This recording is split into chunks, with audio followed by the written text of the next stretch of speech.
Sobrang init, ano? Grabe yung tirik ng araw, mga kaisan. Nandito na naman po tayo, mga kaisan, at meron na naman po tayong update. At parang tapos na nga po yata ang ginagawa rito dito sa may swimming pool dati, no, mga kaisan. So ngayon annex na kung tawagin, o madlis.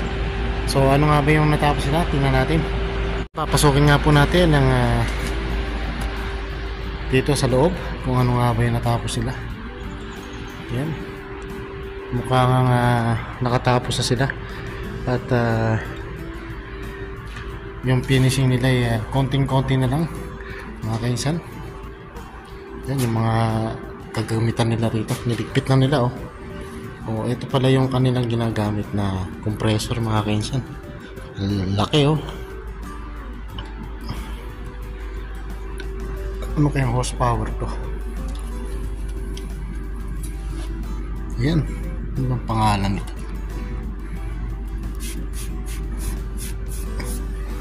Malaki. Yan siya.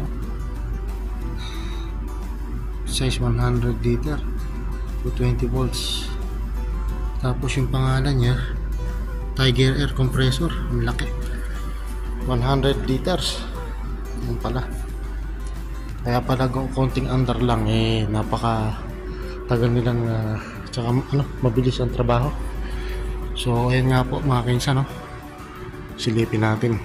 Napakaganda na at maganda ng resulta.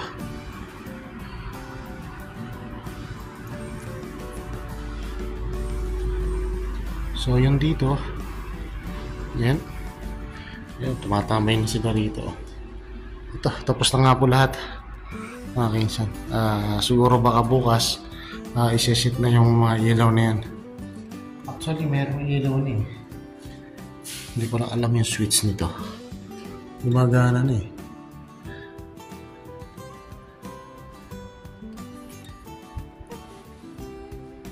Ayan, mga kainsan. Tapos dito, titingnan nga natin dito sa banda rito.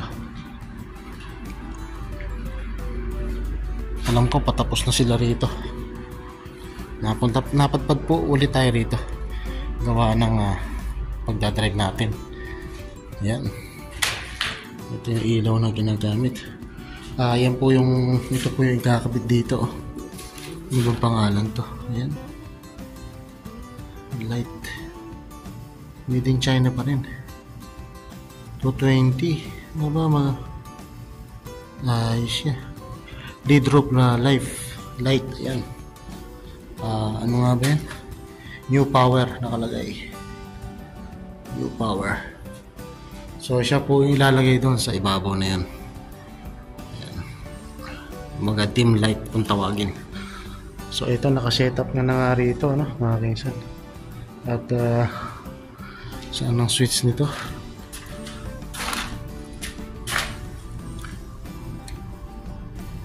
Wala pa, hindi pa nakaayos. Hindi natin masisindihan. So bukas siguro ikakabit na. So actually tapos na po lahat, mga kaisan. Ayan, tapos na to. Bukas siguro magliligpit na sila, maglilinis na. Napakadumi, ganyan po sila kung magtrabaho. Ang pagkakamali nga lang po rito, inuna muna yung tiles. Dapat nga sa huli na lang yung tiles, diba? Mas maganda yun para konting sa mga kanto-kanto, konting ano na lang sana, tsaka hindi na kailangan pa mag plastic. Yun po ang pagkakamali, inuna yung tiles. Sabagay, nasa plano kasi nung anak ng amo natin, yung dalagang isa. Yun. So ayan, mga kaisan, hanggang sa muli, mga kaisan. Alis na tayo at meron po tayong biyahe. So yun, na-update na nga po natin dito, mga kaisan. Mga kaisan, at nag-drive kasi tayo kanina, kaya nandito tayo. So hanggang sa muli, mga kaisan. So ang oras po natin dito ay 4:30 na. At tanghali, hapon na pala, mainit pa, mga kaisan. 46 degree po ang init dito, mga kaisan. So hanggang sa muli, mga kaisan, naway nagustuhan nyo pa rin ang ating simpleng video. Nasabi ko nga, life is better Better's life. So happy lang tayo mga kaisan. Ingat and God bless. Bye-bye!